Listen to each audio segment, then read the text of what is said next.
Good afternoon guys. Good evening na. Ayan, done ng planting natin. 4 na linya kalahati.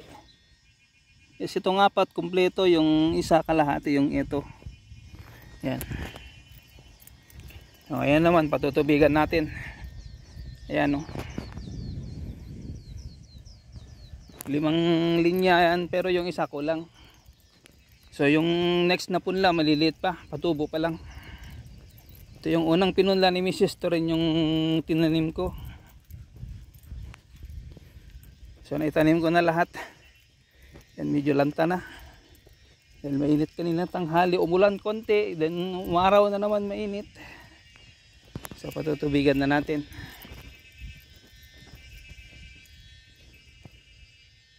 Start natin dito.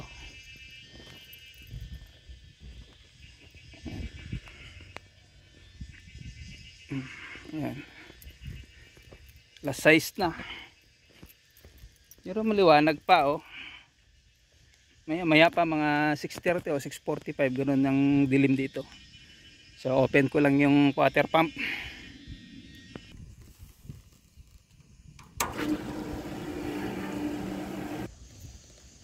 Ayan guys, dito ang mauna. Yan yung ano natin, yung kalabasa.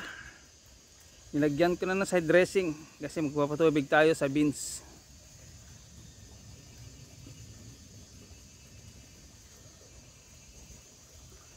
Ay, hindi natin na-close yung isa. Ayan o. Ayan o, may ilaw na sila dyan o. Sa kampo. Ayan o, ang gabi natin. Hopefully na kahit uulan, patubigan natin. Di tayo sure kung uulan ng malakas o ano, mga konti lang, ganun din lang, magpapatubig tayo. Stop lang natin yung isa, hindi natin na stop. Ayan o, ayan, di natin na stop yan o. So stop muna natin kasi doon muna yung size sa ano muna, yung gilid muna patutubigan natin. Konti lang naman, mga 3 minutes lang patubig natin. Yan.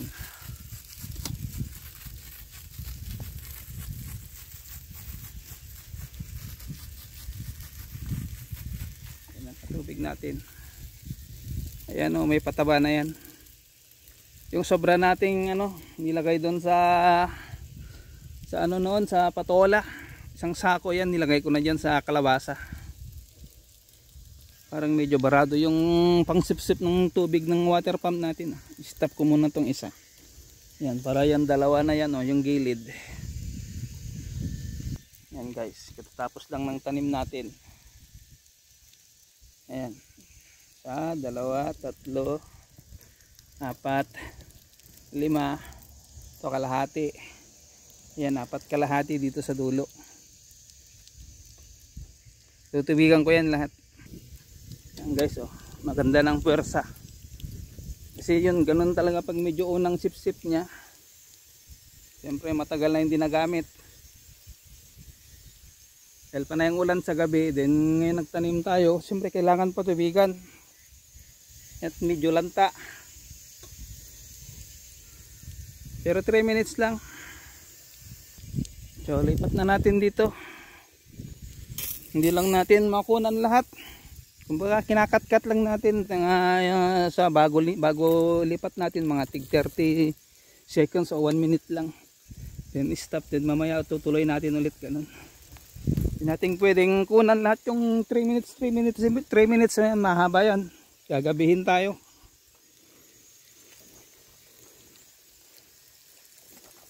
Ayan o. Diyan naman tayo maglakad kasi mababasa tayo doon. Ayan. Ayan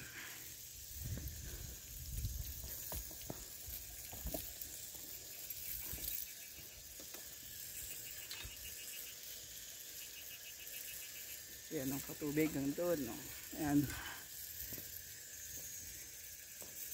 Pero kung may araw makikita natin yan, parang may rainbow kasi maganda ang buga. Ayan.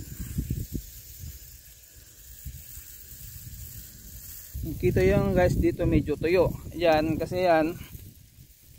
Pagkatapos kong araruhin, tinaniman ko kaagad. Then dinakpan ko agad ng konting lupa yung gilid niya. Para hindi magano yung kanyang ugat. Para hindi umuibabaw. Kailangan matakpan kaagad. Ayan o, may ibon dyan o. Ayan. Dito yan nakatambay. Ayan. Dito yan lagi nagtatambay. Marami makain dito eh.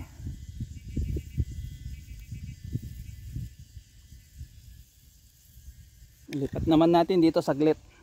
Dito sa may dito sa banda rito, yung isang gilid, yung kalabasa natin dito. Ayan oh.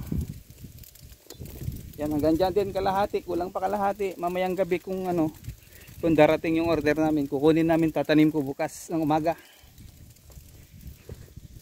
So lipat naman natin dito yung isa, open natin dito yung isa, then close natin yung tatlo.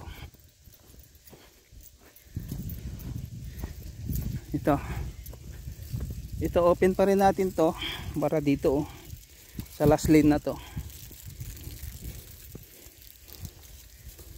Yan.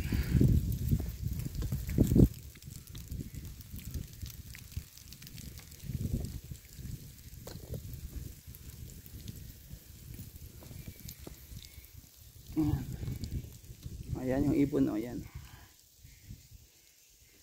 Lapitan natin. Bang minapatubigan natin yung isang gilid. Natakbo siya. Yung iba hindi natakbo, ito natakbo. Takot mag-isa. Ayan o. Ganyan ang itsura ng ano, paggabi na dito sa pond ko. Samantala sa live ko madilim. Pag ngayon padilim na, may ano naman yung ganyan o, liwanag niya blue. Dito. Sa banda rito. Ayan, hindi pa to na ano, patubigan. Ayan o, tuyo. Dito okay na yan.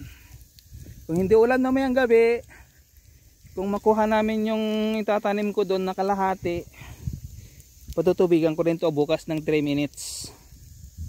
Kasi yung pinunla ni Mrs. na pangalawa, yan sa kalahati na yan, mag-araro pa ka dyan pag bukas, di ba, magtanim. Kung magtanim, mag-harvest pa ng patola.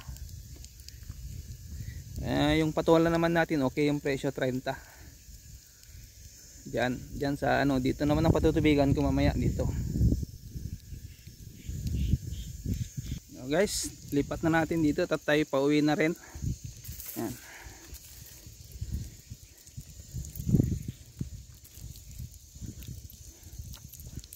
Dito.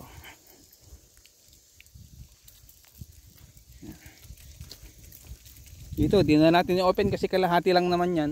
Bukas na lang kung ano. Stop ko muna doon. So may kalabasa.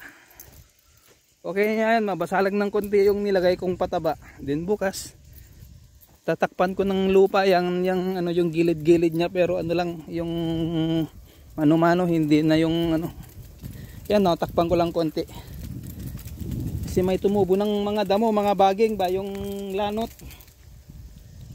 Ayan o, yan. Ito yung tinatawag na baging na damo. Yung mga pinaglalambitinan ni Tarzan, ganyan yun. So daan na rito ang patubig, yun na lang. So, palabas na tayo para pauwi na rin. Bukas ulit. Pag hindi umulan mamayang gabi, bukas ulit patubigan natin ng 3 minutes. Yun lang yan, pag bagong tanim, 3 minutes to 5 minutes lang. Stop na natin to. Ayan. Oh. Nandyan na ang patubig natin. Ayan, yung puti na yan. Oh.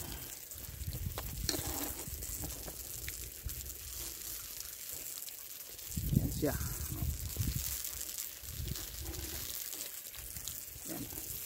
Napapatubigan niya naman yung gilid na yan. Ayan. So let's go na. Balabas na tayo dahil padilim na. Yan, okay na yan. Oh.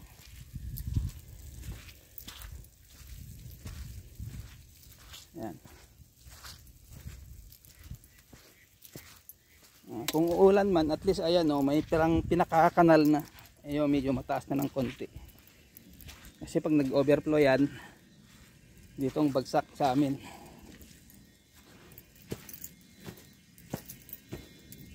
Kasi may tubig na to eh. Oh. Ayan, may tubig na. Hugas na lang tayo ng paa doon. Kuklas na natin yan at tayo uuwi na. Ayan o.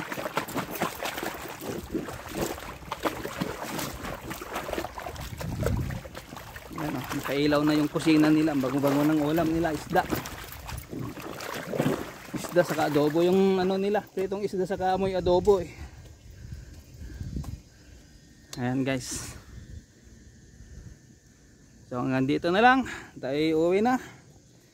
Bye bye na po. Thank you so much. Bye bye.